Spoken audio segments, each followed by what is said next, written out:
Halo teman-teman semuanya, jumpa lagi di channel YouTube kita Belajar Arsitektur bersama dengan saya Imaduddin, salah satu bagian dari PT Rancang Reka Ruang. Dan di video kita kali ini mungkin agak sedikit berbeda dengan konten-konten kita yang lain atau yang sebelum-sebelumnya, di mana biasanya kita membahas tentang desain ataupun beberapa hal-hal teknis di proyek arsitektur.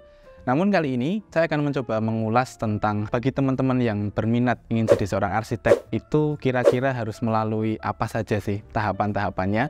Jadi kita akan coba bahas di video kita kali ini agar teman-teman yang ingin jadi arsitek sekiranya mengetahui langkah-langkah yang baik, benar, dan juga legal untuk nantinya bisa berpraktek menjadi seorang arsitek. Sebelum itu, bagi teman-teman yang belum menyalakan lonceng notifikasi, silakan dinyalakan dulu, dan bagi yang belum subscribe, bisa dipencet dulu tombol subscribe-nya agar tidak ketinggalan konten-konten kita yang lain ataupun yang akan tayang nantinya. Oke, kita masuk ke poin pembahasan yuk, cus.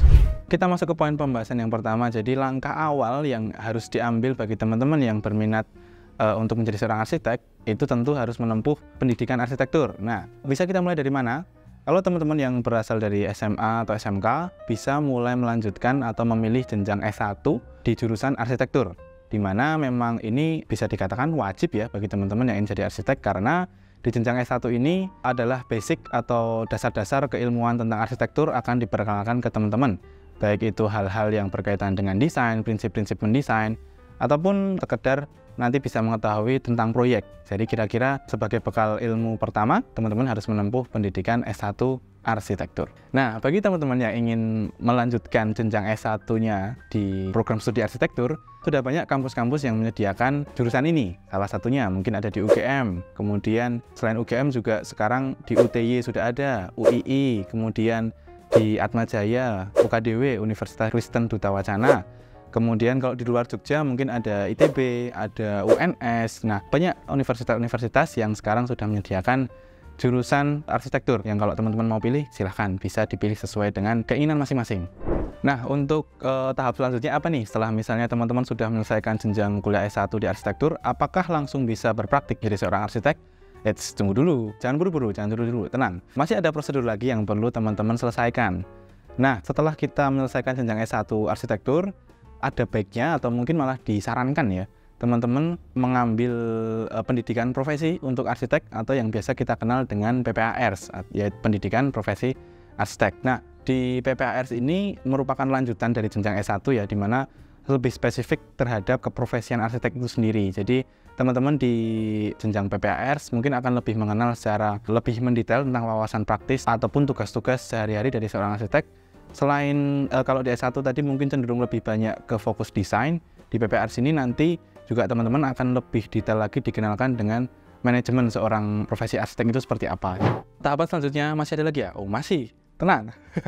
Tahap berikutnya untuk menjadi seorang arsitek itu, kalau tadi kita sudah berbicara tentang jenjang pendidikan ya, di mana lebih fokusnya ke pembelajaran. Nah, tahap berikutnya adalah saatnya teman-teman bisa mulai mencoba untuk berpraktik, namun berpraktik dengan catatan dalam pengawasan ya, bukan langsung kalian resmi berpraktik sendiri, tapi ada baiknya mungkin bisa dengan cara magang dulu 2 tahun di bawah bimbingan seorang arsitek senior yang sudah berlisensi STRA kalau saat ini. STRA itu surat tanda registrasi arsitek. Nah, jadi kalau teman-teman melakukan praktek mungkin bisa dengan cara magang tadi di bawah bimbingan arsitek yang lebih profesional dan berlisensi, tentu akan semakin banyak memberikan ilmu pengetahuan, wawasan-wawasan praktis bagi teman-teman untuk menunjang kemampuan bagi teman-teman yang nantinya akan mulai berperan sebagai seorang arsitek di langkah berikutnya.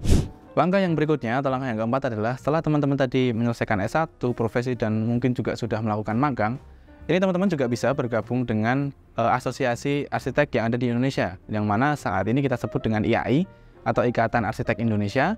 Nah, dengan teman-teman bergabung dalam organisasi ini, tentu teman-teman akan terhubung dengan rekan-rekan baik itu yang sejawat ataupun dengan rekan-rekan yang lebih senior, yang lebih profesional tentunya, dan terus akan bermanfaat untuk memperbarui diri teman-teman dalam menunjang kemampuan berarsitekturnya.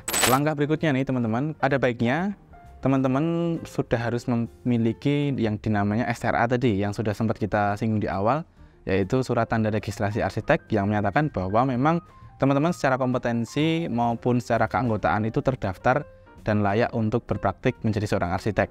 Nah, untuk mendapatkan itu bagaimana?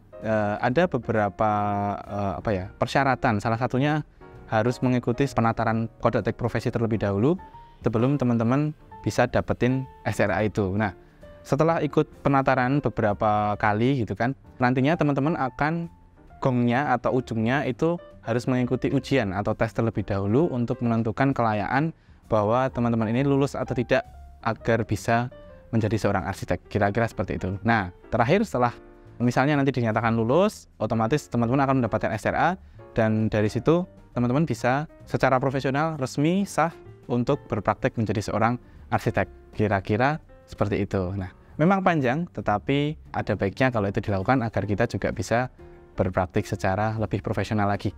Sekiranya mungkin itu yang bisa kita sampaikan di video kita kali ini. Jangan lupa bagi teman-teman yang masih misalnya ada bingung atau yang perlu ditanyakan, silahkan bisa tanya di kolom komentar.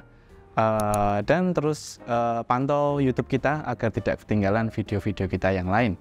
Saya Imadudin, izin untuk undur diri. Sampai jumpa di video-video kita berikutnya. Bye-bye.